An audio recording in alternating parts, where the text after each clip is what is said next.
ఇప్పుడు నువ్వు ఎక్కడున్నావు? నేను మన ఇంట్లోనే ఉన్నానండి. మరి చక్రవర్తి గారు ఎవరు?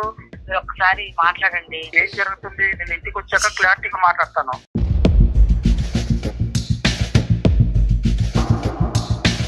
తాగటం, ఫ్రెండ్స్ కి వచ్చిన జీతం అంతా వాళ్ళ ఖర్చు చేయడం, అసలు ఇంటికి రూపాయి తీసుకురాడు సార్. ఇట్లా తాగి తందనాలాడి ఎవరికో దోస్తులకు పెడితే నా పిల్లలకి ఎవరు మేడం రేపు?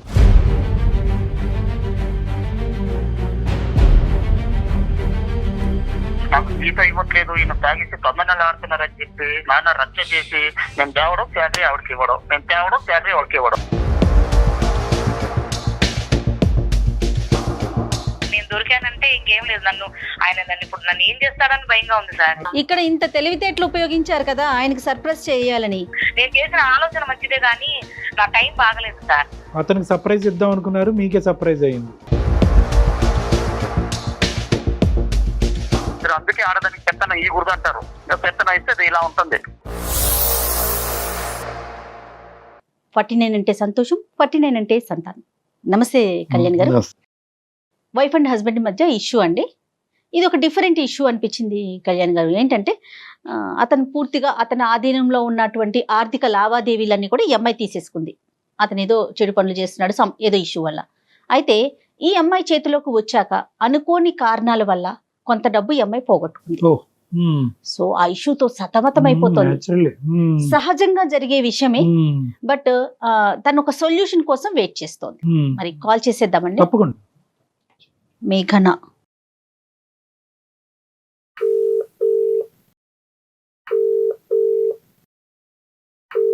హలో మేఘన అండి. అవును మేడం, మీరెవరు మేడం? నేను జయానండి, అందమైన జీవితం ప్రోగ్రామ్ నుంచి కాల్ చేస్తున్నాను. నమస్తే మేడం. నమస్తే మేడం. నాతో పాటు కళ్యాణ్ గారు ఉన్నారండి, డాక్టర్ కళ్యాణ్ చక్రవర్తి గారు. సార్ నమస్తే సార్. నమస్తే. ఏంటమ్మా సమస్య? ఎవరి గురించి? మీ గురించా? ఏమైంది? మా వారికి ఏంటంటే కొన్ని బ్యాడ్ హ్యాబిట్స్ ఉన్నాయండి సార్. తాగటం, ఫ్రెండ్స్ కి వచ్చిన జీతం అంతా వాళ్ళ ఖర్చు చేయడం, అసలు ఇంటికి రూపాయి తీసుకురాడు సార్. శాలరీ ఇవ్వంగానే ఆఫీస్ లో శాలరీ పడింది అంటే అటు వాళ్ళకి వెళ్ళి బాగా మంచిగా పార్టీలు దావత్లు చేసుకొని అన్ని ఖర్చులు అవగొట్టుకుని అప్పుడు ఇంటికి వస్తాడు సార్. అదేంటంటే అట్లా చేస్తున్నారని చెప్పి ఎన్ని సార్లు గొడవ పడినా సరే ఆయన ఏ మాత్రం ఆయనలో చలనం లేదు సార్. అన్ని చాలా కేర్లెస్ గా ఉంటాడు. ఏం చేస్తారు మేఘన? ఎంతవరకు శాలరీ వస్తుంది ఆయనకి? ఆయనకి ఒక 50,000 దాకా వస్తుంది మేడం. ఓకే. పిల్లలు ఉన్నారండి? ఒక పాప ఒక బాబండి. పిల్లలున్నా కూడా కొంచెం బాధ్యత తక్కువగా ఉంది. ఆ బాధ్యత తక్కువ మేడం. ఏం లేదు, ఎంత కాడికి ఫ్రెండ్స్ ఫ్రెండ్స్ ఫ్రెండ్స్ పెళ్ళైతే మటుకు ఫ్రెండ్స్ వదలాలా, నువ్వు మేనేజ్ చేసుకో అంటాడు మేడం. చేతికి డబ్బులు ఇస్తేనే కదా మనం మేనేజ్ చేసేది, చేతికి డబ్బులు ఇవ్వడు. మీరేమన్నా చేస్తారండి? జాబ్ చేస్తున్నారా? లేదు మేడం, నేను ఇంట్లోని హౌస్ వైఫ్ నే మేడం. Right right. ఓకే. ప్రధానంగా సమస్య ఏంటమ్మా? తాగటమా? కాదు సార్, ఆ డబ్బులన్నీ అలా ఆయన పాడు చేస్తున్నారని చెప్పి చాలా సార్లు గొడవలు జరిగినాయి సార్. ఇంకా నేను పెద్దవాళ్ళలో పెట్టి అదే జీతం అంతా నా చేతికి ఇస్తేనే నేను కాపురానికి వస్తానని చెప్పాను సార్. సరే అని చెప్పి బాగా గొడవలు అయినప్పటికీ నేను మొన్న 3 నెలలు వెళ్ళి పుట్టింట్లోనే ఉన్నాను సార్. అయ్యో. సరే నువ్వు చెప్పినట్టే వింటాను అని కొంచెం ఆయన జీతం తేవటం నాకు ఇవ్వటం కొంచెం అట్లా కొంచెం దారిలో పడుతున్నాను సార్. జీతం డబ్బులు తీసుకొని కొంచెం నేనేం చేశానంటే, ఇప్పుడు ఆయన ఎట్లా దుబారా చేస్తున్నా, నేను 1 రూపాయి చేస్తే ఆడపిల్ల ఉంది కదా మేడం, దానికి పెళ్లి చేయాలన్నా దాని భవిష్యత్తు బాగుండాలన్నా ఈ రోజుల్లో కట్నాలు లేకుండా ఏం జరగదు. అవునవును. ఇవన్నీ చెయ్యాలంటే మరి ఇలా తాగి తందనాలాడి ఎవరికో దోస్తులకు పెడితే నా పిల్లలకి ఎవరు మేడం రేపు? కట్నం దాకా తర్వాత ముందు చదువులు ఉన్నాయి కదా. చదువులు ఉన్నాయి కదా మేడం. ఆడపిల్ల ఇప్పుడు నా జీవితం చదువు లేదు కాబట్టి కదా ఆయన నా చేతికి ఏమి ఇవ్వకుండా ఆయన ఇష్టం వచ్చినట్టు తిరుగుతున్నాడు. అదేలే. ఓకే. అందుకని నేను అలా పెద్దల్లో పెట్టి ఆటో వాళ్ళని నీటోళ్ళని పిలిపించి మాట్లాడి చేసి ఇక ఆయన కాపురాన్ని తీసుకొచ్చి నాకు జీతం నా చేతికి ఇస్తున్నాడు మేడం. ఆయనకి ఏదైనా అవసరం అయితే నన్నే అడుగుతున్నాడు. ఈ వారం నేను దావత్కి వెళ్ళాలి, 4,000 ఇవ్వు అంటాడు. నేను 4,000 ఎందుకు ఇవ్వాలండి? 4,000 ఎవరికో తీసుకెళ్లి మీరు పెట్టడం ఏంది? ఈసారికి 2,000 తీసుకోండి. అలా కంట్రోల్ చేస్తూ సార్ ఖర్చులు చాలా వరకు తగ్గించాను సార్. ఇప్పుడు కొంచెం నా దారిలో పడి ఆయన నాకు ఇచ్చేస్తున్నాడు. ఇంతలో సార్ నేనేం చేశానంటే, ఎట్లా ఇప్పుడు ఆయన దగ్గర తీసుకుంటున్నాను కదా అని ఆ పైసలన్నీ నేనేం చేశాను సార్, కొంచెంగా కూడబెట్టుకుంటా ఒక 2 లక్షల దాకా పోగు చేసుకున్నాను సార్. పోగు చేసుకుంటే ఇక ఉంటారు కదా సార్ మాకు తెలిసిన వాళ్ళు, అమ్మలక్కలు అందరూ కూర్చుంటాం కదా ఇట్లా అని చెప్పుకున్నప్పుడు, ఇక్కడ మన గల్లీలోనే వాళ్ళు చీటీ చేస్తున్నారని నువ్వు కూడా దాచిపెట్టి అందరికి సర్ప్రైజ్ చెయ్యి, నువ్వు కూడా రేపు మంచి అమౌంట్ వస్తుంది అంటే సరేలే ఆశపడ్డాను సార్. ఆశపడి నేను కూడా చిట్టి కట్టాను, 5 లక్షల చిట్టి. Okay okay. ఇంకేం లేదు, వచ్చే నెల మనం పాడుకుంటే మనకు 5 లక్షల చేతులకు వచ్చేస్తాయి మేడం. ఆ, అయితే ఇందులో ఆమె ఐపీ పెట్టి వెళ్ళిపోయిందంట రాత్రే. అయ్యయ్యో. ఆ, ఏం చెప్పంటారు మేడం? అయ్యయ్యో. ఇప్పుడు మా వారికి తెలీదు. ఇంతలో ఈయన ఏం చేశాడు, రాత్రి వచ్చి ఏమేమే ఇప్పుడు నువ్వు నా దగ్గర డబ్బులు తీసుకుని దాచి పెడుతున్నావా, మీ పుట్టింటోళ్ళకి పెడుతున్నావా, నువ్వు అసలు ఏం చేస్తున్నావు నాకు తెలియట్లేదు అంటే, లేదండి దాచి పెట్టాను, మీకు ఎందుకు, మీకు వచ్చే నెల మీకు ఒక సర్ప్రైజ్ ఇస్తానండి అని చెప్పాను నేను. చెప్పేశారు. తీరా చూసి నేను చెప్పాను సర్ప్రైజ్ ఇస్తానండి అంటే, అవునా అన్నాడండి. ఇప్పుడు ఆయన అంటున్నాడు, నేను ఒక స్థలం చూశాను చాలా తక్కువగా వచ్చింది, నువ్వు ఆ పైసలు ఇస్తే నేను తీసుకెళ్లి దానికి భయానా కడతానని కూర్చున్నాడు.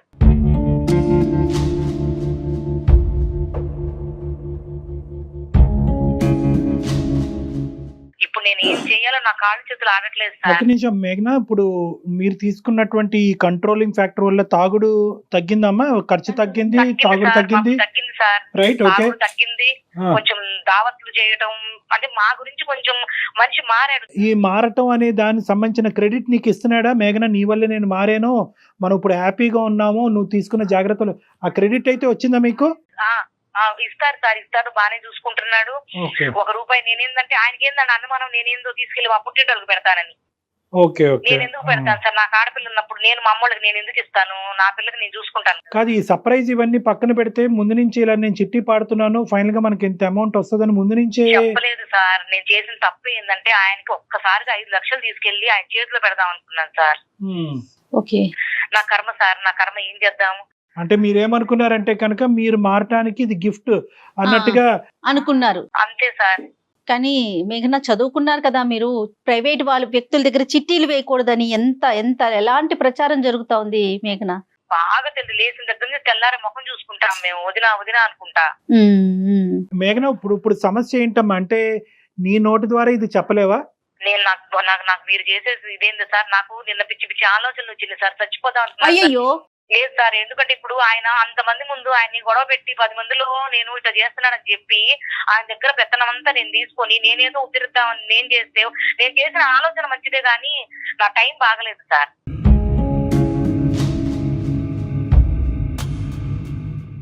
ఇప్పుడు కానీ ఆయన ఒప్పుకోడుగా, నేనేదో ఖర్చు పెడుతున్నానని చెప్పి నువ్వు తీసుకున్నావు, నువ్వు తీసుకెళ్లి చిట్టీలకు తగలబెట్టావు నువ్వు అని చెప్పి అసలు ఆ మనిషి ఎలా రియాక్ట్ అవుతాడో, ఆయన నేను ఎలా ఫేస్ చేయాలో. పోలీస్ కేసు ఏమైనా ఫైల్ అయిందమ్మా? లేదు సార్, ఎందుకంటే అందరూ అట్లాగే ఉన్నారు. రాత్రి ఏమో పెద్ద గొడవ సార్. ఇప్పుడు నేను పోలీస్ కేసు వాళ్ళతో పాటు పోయి పెడదాం అన్న ముందు ఈ మనిషి నువ్వెందుకు వెళ్తున్నావు, నీకు అవసరం ఏందని అడుగుతాడుగా. అది ఇంకా మిగతాదంతా కదులుతుంది కదా. మేఘన, ఒకసారి ఆయనతో మాట్లాడదామా మరి? Okay madam. అమ్మాయి చేసిందంతా మంచిగానమ్మా, అసలు తప్పు పట్టడానికి ఏమీ లేదు. నమ్మకుండా ఉండాలి కదా. ఇప్పుడు తను మంచి చేసింది కాదనట్లేదు, కానీ ఇవాళ రేపు ప్రైవేట్ వ్యక్తుల దగ్గర డబ్బులు దాచుకోవటాలు, చిట్టీలు వేయటాలు. హలో హలో, ఏమండి? ఏమండి, నేను అదే మీతో ఓ విషయం దాచి పెట్టానండి, అది చెప్పలేక నేను డాక్టర్ కళ్యాణ్ చక్రవర్తి గారు ఒకసారి మాట్లాడతారు, ఒకసారి మీరు మాట్లాడరా? ఏంటి, ఏం దాచి పెట్టావు? నేను ఇప్పుడు బిజీ ఉన్నాను, ఇంటికి వచ్చాక మాట్లాడతాను. లేదండి, లైన్ లో ఉన్నారండి సార్ వాళ్ళు. ఇప్పుడు నువ్వు ఎక్కడున్నావు? నేను మన ఇంట్లోనే ఉన్నానండి. మరి చక్రవర్తి గారు ఎవరు? మీరు ఒక్కసారి మాట్లాడండి. ఏం మెయిల్ పెట్టావు, ఏం జరుగుతుంది? నేను ఇంటికి వచ్చాక క్లారిటీగా మాట్లాడతాను. నమస్తే అండి రాకేష్ గారు. నమస్కారం. నమస్తే. మేము సుమన్ టీవీ అందమైన జీవితం ప్రోగ్రామ్ నుంచి కాల్ చేశానండి. నాతో పాటు డాక్టర్ కళ్యాణ్ చక్రవర్తి గారు కూడా ఉన్నారు. ఏం లేదండి, మీ భార్య ఒక చిన్న మెయిల్ చేశారు మాకు. ఆ మెయిల్ కి సంబంధించిన ఒక విషయం మీతో డిస్కస్ చేద్దాం ఫోన్ లోనే. మేము మా ఆఫీసులోనే ఉన్నాము, తను మీ ఇంట్లోనే ఉన్నారు. జస్ట్ ఫోన్ లో ఒకసారి డిస్కస్ చేద్దామని చెప్పి మేమే మీకు కనెక్ట్ చేయమన్నాం. నమస్తే రాకేష్ గారు, సారీ మిమ్మల్ని ఇబ్బంది పెట్టినందుకు. ఆ అమ్మాయి ఒక చిన్న చిక్కుముడి సమస్యలో ఉంది, మీ మిస్సెస్. అయితే ఏంటంటే తను మంచి చేద్దామని పోయి ఇప్పుడు వేరే సమస్య తెచ్చిపెట్టుకుంది. అయితే ఏంటంటే ఈ రోజు తన్ని ఎలా చెప్తే కనుక మీరు ఏ విధంగా రిసీవ్ చేసుకుంటారో, తన జీవితం, తన కాపురం ఏమవుతుందో అనే భయంతో మాకు చేసింది. దానికి ముందు ఆ సమస్య ఏంటి అని చెప్పే ముందు మిమ్మల్ని ఒక ప్రశ్న రాకేష్ గారు. మీరు ఇంతకు ముందు ఆవిడ చెప్పినటువంటి మాటలు బట్టి ఇంతకు ముందు డ్రింక్ చేసి కొద్ది డబ్బులు విచ్చలవిడిగా ఖర్చు పెట్టి కొద్దిగా చల్లాచెదురైనాయి జీవితాలు, కాస్త ఇప్పుడు ఏమొచ్చి అదంతా కూడా ఆవిడ చేసిన ప్రయత్నం బట్టి ఇది ఒక గాడిలో పడింది అన్నట్టు మాకు చెప్పారు ఆవిడ. అది నిజమేనండి? నిజమే అండి. అప్పుడు అప్పట్లో నేనేదో తాగేసి ఫ్రెండ్ సర్కిల్ లో చేసేస్తున్నానని నా మీద లేనిటన్ని పోసి చేశానండి. వాళ్ళకి వాళ్ళ ఫ్యామిలీని తీసుకొచ్చి పెద్ద మద్దీసం పెట్టి నాకు జీతం ఇవ్వట్లేదు, ఈయన తాగేసి తొందరలు ఆడుతున్నారని చెప్పి నాన్న రచ్చ చేసి నేను తేవడం శాలరీ ఆవిడకి ఇవ్వడం, నేను తేవడం శాలరీ ఆవిడకి ఇవ్వడం అలాగే జరిగిందండి.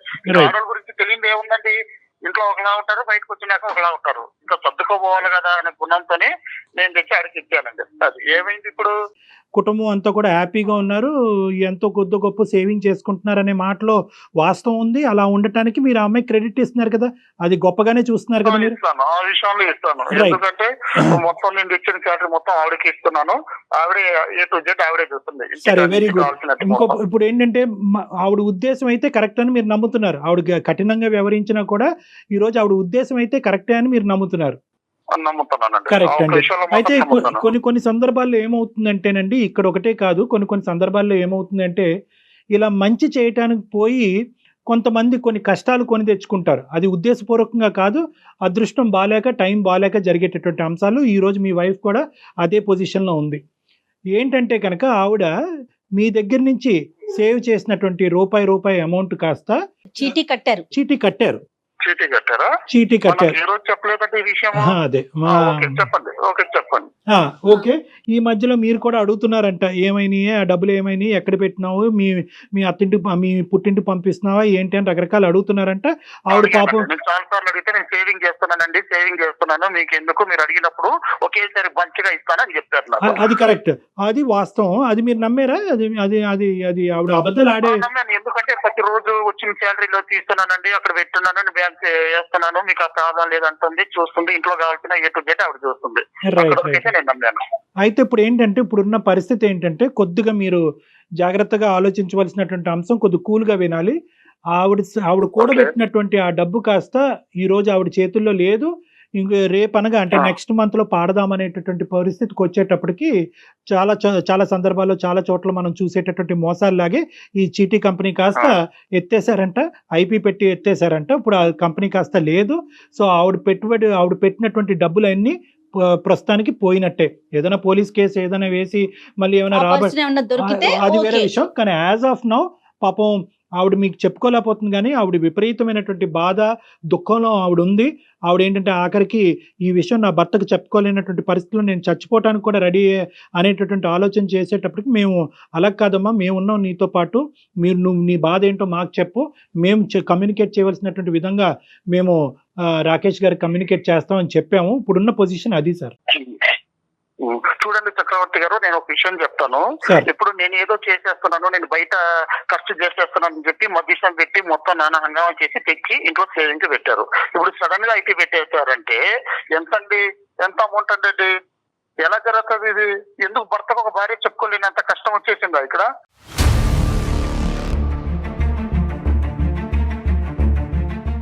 అంటే కాదు సార్, ఆవిడ ఉద్దేశం ఏంటంటే కొద్దిగా మీకు ఈ రోజు నిజంగా ఆవిడ అనుకున్నటువంటిది జరుగుంటే కనుక మీరు చాలా సర్ప్రైజింగ్ గా ఉండేవారు, మీరు ఇంకా అద్భుతంగా ఫీల్ అయ్యి ఉండేవారు, మీ బాండేజ్ కాస్త ఇంకో లెవెల్కి వెళ్ళి ఉండేది.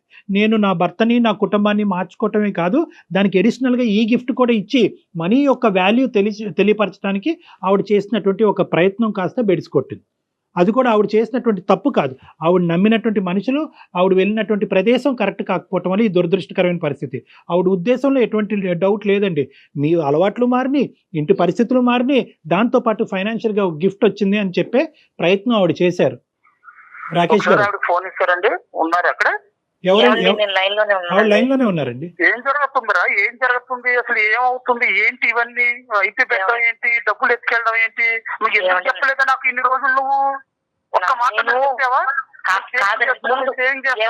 మీరు వినండి కొంచెం, మీరు ఇట్లా అరుస్తారని నేను చెప్పలేదండి. మీరు కొంచెం ముందు వినండి. వచ్చే నెలలో పాడితే 5 లక్షలు వస్తాయి, ఒకేసారి తీసుకొచ్చి మీ చేతికి పెడదాం అనుకున్నానండి, సర్ప్రైజ్ అని. మరి నువ్వు మోసాలు జరుగుతున్నాయి, టీవీలు చూడట్లేదా, నువ్వు పేపర్ చూడట్లేదా? ఏమండి మన ఇంటి ఎదురు వదిలినారండి, వదిలినారు. బయట అదేదో బ్యాంకులో వేయవచ్చు కదా, హ్యాపీగా అయిన వాళ్ళం కదా బ్యాంకులో వేస్తే. నేను ఆ రోజు నుంచి నువ్వు మధ్య పెట్టినప్పటి నుంచి నేను ఏమైనా నేను అడిగానా ఏం చేస్తున్నావు ఏంటి అని? లేదండి. మరి బయట ఇలాంటి మోసాలు జరుగుతున్నా నేను చీటీ కట్టాల్సిన అవసరం ఏమొచ్చింది? లేదండి, 4 లక్షలు కడితే ఇంకో 1 లక్ష కలిసి వచ్చింది కదా, లేని కట్టానులేండి. ఇప్పుడు జరుగుతున్న దాంట్లో రూపాయి కూడబెట్టిండే మన కష్టమే అది, మన పిల్లలు మనం బాగుండాలనేసి నువ్వు లేడీస్ మాటలు విని ఎందుకు ఇలా చేసావే నువ్వు? 1-2 లక్షలే, 5 లక్షలండి పిల్లలు వాళ్ళకుంటే ఇలాంటి దరిద్రం. అందుకే ఆడదానికి పెత్తనం ఈ గుర్దు అంటారు, పెత్తనం ఇస్తే అది ఇలా ఉంటుంది. ఇక్కడ ఏంటంటే డబ్బు పోయింది అనేటటువంటి మాట వాస్తవం. మీరు బాధపడుతుంటే ఆవిడ బాధపడుతుంటే మా గుండె కూడా తరుక్కుపోతుంది. కానీ ఇక్కడ ఉద్దేశం ఒక్కసారి ఆలోచించండి సార్. అది పోగొట్టుకున్న డబ్బులు మళ్ళీ తిరిగి సంపాదించుకోవచ్చు, కష్టపడండి మళ్ళీ సంపాదించవచ్చు, అది ఇక్కడ కాదు సమస్య. దయచేసి ఇప్పుడు వరకు ఈ కుటుంబాన్ని అంతా కూడా ఒక ప్లాట్ఫామ్ మీద తీసుకొచ్చి చాలా నైస్గా ఆవిడ స్టెబిలైజ్ చేసింది.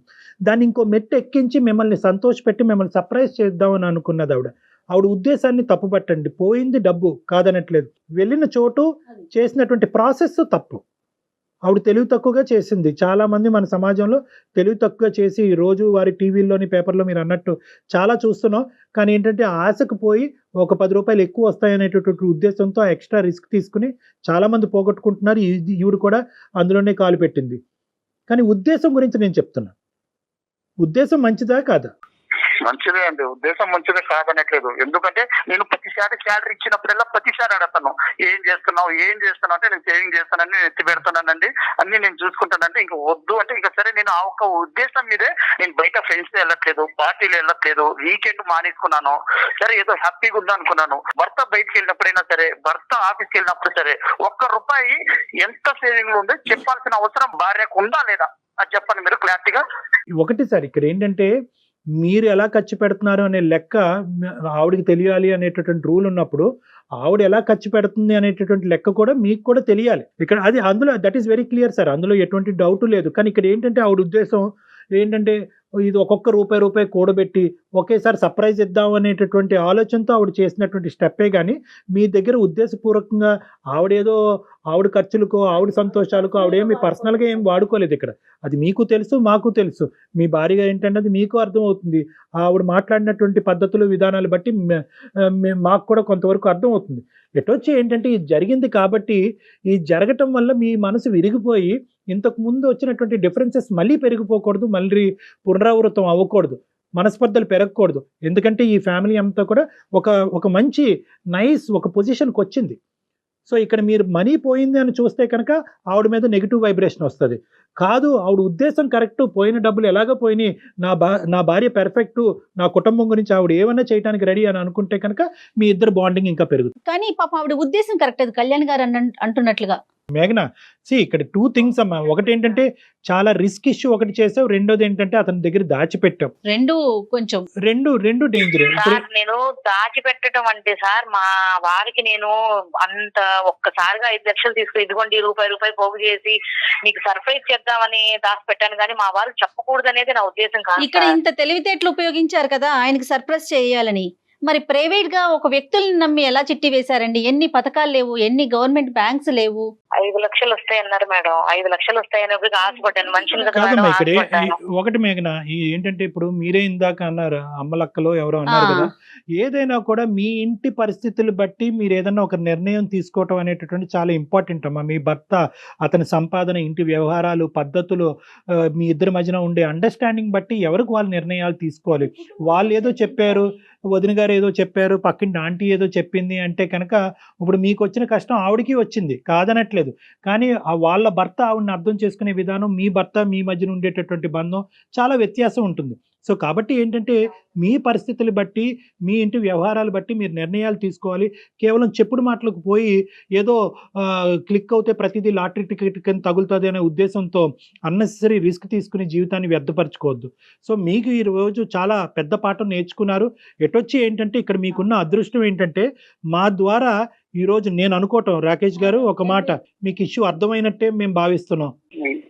చక్రవర్తి గారు కాకపోతే ఒకటండి, ఎప్పుడైనా సరే ఒక భర్త ఆఫీస్కి వెళ్ళి మంత్లీ సేవింగ్ చేసినప్పుడు ఆ భర్త కష్టం ఏంటి, నేను ఎలా మార్చుకున్నాను, నేను నా మొగుడుకు చెప్పుకోవాలి అన్న ఒక భార్య ఆలోచిస్తే ఇన్ని జరగవండి. ఇప్పుడు ఒక్క మాట ఆవిడ నేను ఇట్లా సిటీ వేస్తున్నానంటే నేను జాగ్రత్త పడేవాడిని, వద్దు బ్యాంకులు వేద్దాం, లేదంటే ఇంకోటి చేద్దాం అని ఆవిడ చెప్పకపోవడంతోనే ఎంత పెద్ద విషయం అయింది. రాకేష్ గారు, నేను మిమ్మల్ని అస్సలు ఆవిడ ఖచ్చితంగా చెప్పవలసింది ఈ సర్ప్రైజ్లు గిప్రైజ్లు అనే సబ్జెక్ట్ లేకపోతే కనుక ఈరోజు అందరూ హ్యాపీగా ఉండేవాళ్ళం, మా అవసరం కూడా మీకు పడి ఉండేది కాదు.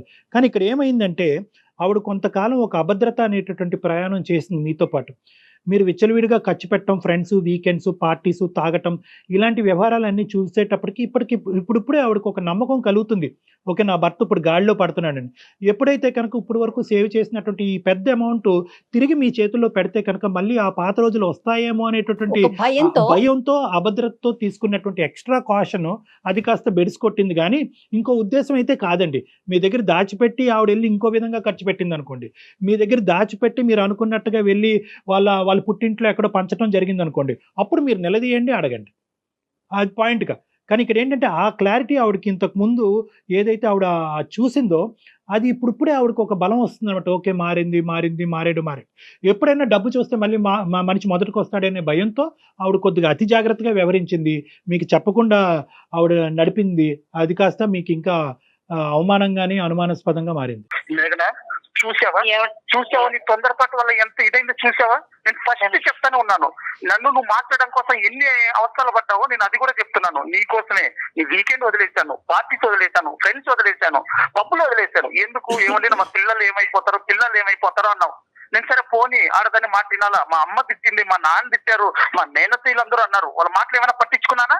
పట్టించుకోలేదు. ఎందుకు నీకు తెచ్చిచ్చాను నేను శాలరీ? ఎందుకు తెచ్చిచ్చాను? ఏదో ఇంట్లో చేస్తున్నావు కదా అనేసి నిన్ను నమ్మే కదా ఇచ్చాను. ఏ రోజైనా నన్ను ఈ విషయం డిస్కస్ చేసావా? బయట టీవీలు చూడట్లేదా? బయట న్యూస్ చూడట్లేదా?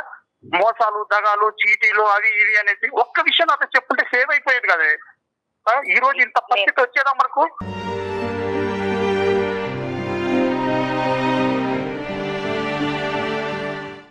నన్ను క్షమించండి, మీకు చెప్పకుండా నేను దాచిపెట్టడం తప్పే. కాకపోతే నేను ఏదో 4 లక్షలు కడితే ఇంకో 1,00,000 రూపాయలు వస్తాయి, మీకు సర్ప్రైజ్ చేద్దాం అనుకున్నానండి. ఇది ఇంత దూరం వెళ్ళిద్దే నేను ఆలోచన చేయలేదు.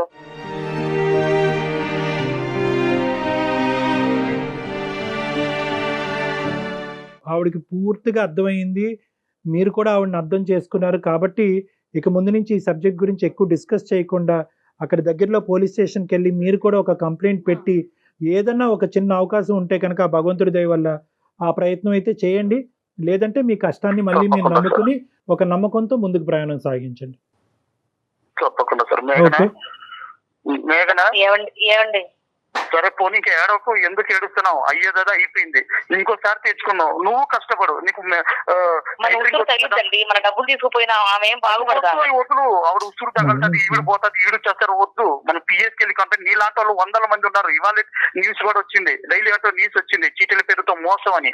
నువ్వు బయట మీటింగ్ మానేసి ముందు వెళ్ళి ఆ టైలరింగ్ వచ్చు. నీకు ఏదో ఒకటి నా శాలరీలో నీకు షాప్ పెట్టిస్తాను, ఆ టైలరింగ్ నేర్చుకో. ఇద్దరం కష్టపడదాం, పిల్లల కోసం వేద్దాం. ఇంకా నుంచి ఈ చీటీలు గీటీలు అన్ని వదిలి ఈ ఆడవాళ్ళని మానేసాయి. మీరు చెప్పినట్టే వింటానండి, మీరు ఎట్లా చెప్తే అట్టగా.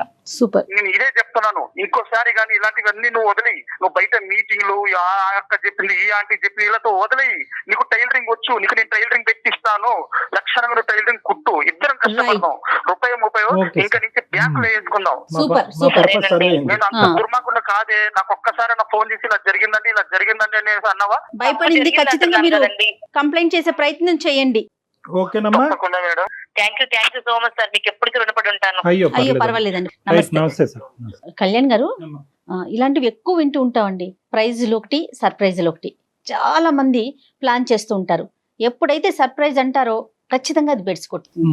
అది చూడండి, ఇప్పుడు ఇది డబ్బులతో కూడుకున్నది కాబట్టి సరిపోతుంది. అది ఇంకొక విషయం అనుకోండి, అది ఎక్కడి దాకా వెళ్ళిపోతుంది కదండి. అసలు ఇవి వర్కౌట్ కావంటారు. ఎందుకు ఇలాంటి ఆలోచనలు వస్తూ ఉంటాయి? అమ్మ, సర్ప్రైజ్ అనేటటువంటిది ఏంటంటే 2 విధాలుగా ఉంటుంది. ఒకటి, అది హ్యాపీ సర్ప్రైజా, రిస్కీ సర్ప్రైజా. ఇప్పుడు వీళ్ళ విషయం ఉందనుకోండి, అది రిస్కీ సర్ప్రైజే. అది ఈవెన్చువల్ గా ఆవిడ అనుకున్నట్టు 5 లక్షల వరకు వస్తే కనుక సర్ప్రైజ్ అయ్యేది, అది అయ్యే ఉండేది, మంచి జరిగి ఉండేది. కానీ దానివల్ల ఏమవుతుంది అంటే కనుక దాంట్లోనే ఇంకా ప్రోత్సహించబడతారు వీళ్ళు. ఇంకా మళ్ళీ చిట్టీలు వేస్తారు, మళ్ళీ పాడతారు. ఇక్కడ 5 లక్షలతో పోయింది, అక్కడ 15 లక్షలు, 15 లక్షలు. సో కాబట్టి ఏంటంటే ఎప్పుడైనా ఒక సర్ప్రైజ్ అనేటటువంటిది అవతల వ్యక్తికి నిజంగా సర్ప్రైజ్, ఒక హ్యాపీ సర్ప్రైజ్ అయినా కూడా ఈవిడ రిస్కీ స్టెప్స్ తీసుకుంటుందా లేదా అనేటటువంటి దాన్ని బట్టి ఆధారపడి ఉంటుంది. అది నేను అతిగా రిస్క్ తీసుకుంటున్నాను, అతిగా ప్రాబ్లమ్స్ చేస్తున్నాను, అతనికి వచ్చేటటువంటి అక్కడ వచ్చేటటువంటి సంతోషం కంటే జరిగే చెడు ఎక్కువ ఉంది అనుకోండి, బహుశా ఏంటంటే సర్ప్రైజ్ ఆ స్థాయి లేకపోయినా కూడా ప్రతిరోజు తెలియపరుస్తూ చిన్న ప్రైజులు ఇచ్చినా కూడా చాలా సరిపోతుంది. అంతే. థ్యాంక్ యూ కళ్యాణ్ గారు.